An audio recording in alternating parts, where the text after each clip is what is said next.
All right, let's dive right into this. If you follow basketball, you already know the highlight reels, right? The iconic photographs, the confetti falling from the rafters, the whole shebang. But what if I told you that the moments you think decided NBA history are really just an illusion of knowledge? Welcome to this explainer. Today, we're going to look underneath 75 years of the NBA Finals. We aren't just looking at the glossy highlights, we're hunting for the exact hidden moments that actually shifted the entire course of basketball history. To see what I mean, think back to the 2016 Finals. Golden State versus Cleveland, Game 7. Everyone remembers Kyrie Irving rising up and hitting that massive three-pointer. It's iconic. But that shot, that's really just the handle. The door didn't swing on that shot. It swung moments earlier on the exact opposite end of the floor, when LeBron James chased down Andre Iguodala and pinned a layup against the glass in a play so violent, it literally seemed to break the laws of physics. If LeBron doesn't make that block, Golden State takes the lead, and Kyrie's shot, if it even happens at all, merely ties the game. That block was the true, unsung turning point that ended a 52-year championship drought for Cleveland. And that brings us to the core concept of our explainer today. We call these moments the hidden hinge. Because, a door doesn't swing on the handle. It swings on the small, unglamorous joint doing the actual heavy lifting. The finals aren't just a basketball stage. They're a high-pressure laboratory for testing human psychology. The hidden hinge could be a swallowed referee whistle, a bitter feud, an injury, or just a single possession 3 quarters before the final buzzer. Why this matters to you is pretty simple. If you really want to understand how greatness is forged under pressure, you have to stop looking at the shiny trophy and start looking at the hinges. Section 1, the agony of almost, winners versus losers. Let's look back at the early eras of the league to see how extreme pressure impacts the human mind. Just look at the sheer weight of this number, 11. That's how many rings Bill Russell won in just 13 seasons. He turned winning in defense into this cold, analytical science. But here's the thing. He didn't do it because he was immune to fear. Actually, Russell was so completely consumed by the stakes that he would physically vomit in the locker room before big games. He understood the pressure. His body completely rebelled against it, and yet he walked out under the brightest lights and performed anyway. Now contrast that 11 with this number, 1. Jerry West, a guy whose silhouette is literally the logo of the NBA, spent the entire 1960s running into Bill Russell's Celtics and losing. In 1969, Jerry West did something that has never been repeated in the history of the sport. He won the Finals MVP award while playing for the losing team. Think about the sheer agony of that for a second. You are officially the absolute greatest player on the floor, and it still just isn't enough. The pain of that 1969 loss is perfectly captured by this legendary story. The Lakers' ownership was so incredibly sure they were finally going to beat Boston in Game 7 that they suspended thousands of victory balloons in the rafters of their arena.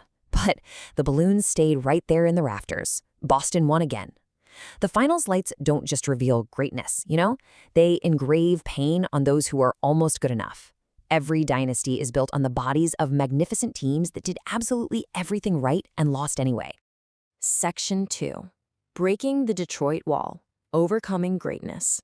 Let's fast forward to the late 1980s, where greatness is explicitly defined by what it has to overcome. Because before Michael Jordan was a 6-time champion, he was a magnificent loser. And the reason? The bad boy Detroit Pistons. They built a literal wall to stop him, employing a strategy famously called the Jordan Rules. The goal was absolutely brutal. Hit him every single time he drove to the basket, punish him physically, and force him to trust his teammates. This wall forced the most spectacular scorer in the world to physically bulk up in the gym, and much more importantly, to psychologically learn to give up the ball. Watch how this builds over the decade. Jordan loses to Detroit in 89 and 90, but the lesson takes hold. By 1991, having finally learned to trust players like John Paxson, his Bulls sweep the Pistons. This fueled 6 distinct championship journeys over the decade. But consider the very end of his run. Jordan's legendary final shot in 1998 against Utah's Brian Russell. What you might not immediately notice in the famous photo is that Jordan's left hand met Russell's body. Did he push off? Was it an uncalled foul? The officials swallowed their whistles, providing a quiet, hidden hinge that sealed Jordan's perfect 6-for-6 record in the finals. Section 3. The Super Team Era. Rewiring the sport. As we shift into the modern era, the very nature of team building completely transformed. This dynamic perfectly illustrates the tension of the 2000s. On one hand, you have the loud, explosive Los Angeles Lakers, Shaq and Kobe. Overwhelming talent that won 3 straight titles but ultimately self-destructed because 2 enormous egos couldn't share the same stage. On the other hand, you have the quiet, selfless San Antonio Spurs centered around Tim Duncan. They built a culture over 15 years, winning title after title with almost zero drama. It poses a really fascinating question. Is a winning team just a collection of talent, or is it a fragile human chemistry? Well, that question absolutely exploded in 2010. The old way meant waiting for a front office to hopefully draft and trade well enough to build a contender around you. But then came LeBron James's televised decision to take his talents to South Beach. This forever rewired the logic of the sport. Stars realized they could deliberately engineer their own super teams. They didn't have to wait to be assembled anymore. They could assemble themselves. But here is what you really need to take away from this part. Even in an era dominated by overwhelming super teams, the championships still didn't run on autopilot. They still turned on these completely unseen hinges, a swallowed referee whistle that dictates the physical standard of a rough game. A role player like Ray Allen left completely open in the corner to save Miami's season in 2013, or Steve Kerr hitting a jumper for Jordan, or even the quiet psychological gambles of the men in suits on the sidelines. Talent gets you under the lights, sure, but the hinges decide if you actually survive them. Section 4. How Dynasties Die. Anatomy of a Collapse. Now, every empire eventually falls. Let's analyze how these dominant basketball empires inevitably crumble. There are basically 4 true killers of any dynasty. Step 1, time. Age comes for every athlete, slowly eroding the legs. Step 2, injury. A completely random, unpredictable medical catastrophe. Step 3, ego. The internal locker room feuds, exactly like we saw with Shaq and Kobe. And finally, step 4, structural rules. The league's financial penalties are literally designed to force turnover and prevent teams from hoarding top-tier talent forever. The most tragic example of this anatomy has to be the 2019 Golden State Warriors.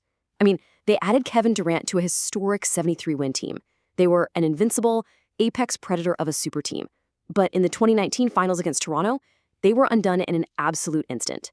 Kevin Durant ruptured his Achilles. Klay Thompson tore his ACL. Their empire didn't lose a fair fight to Toronto. It fell to the sheer fragility of human tendons and ligaments. It's a sobering reminder that even the most overwhelming talent money can buy cannot outsign human fragility. But, that collapse of the super teams ushered in an era of parity that flipped the script entirely. Look at these recent champions. Giannis in Milwaukee, Jokic in Denver, Shai Gilgeous-Alexander leading the Oklahoma City Thunder to the title in 2025. These aren't manufactured super teams in massive coastal markets. These are patient, homegrown, increasingly international teams from smaller markets that conquered the brightest lights by doing it the old-fashioned way.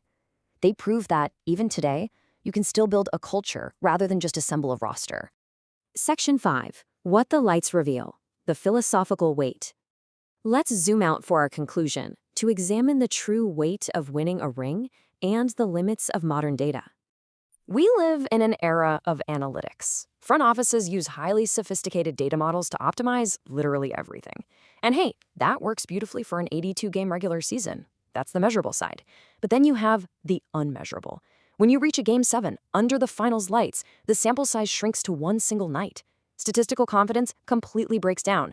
What matters then isn't data. It's nerve, it's chemistry, it's the human desperation of an injured Willis Reed limping onto the floor to inspire his team. Data gets you to the finals. Humanity wins it. Which leaves us with this final thought to ponder. If numbers and talent assembly can predict everything in modern sports, why do the finals always come down to the unmeasurables? A blocked shot, a referee's silence, a role player's courage.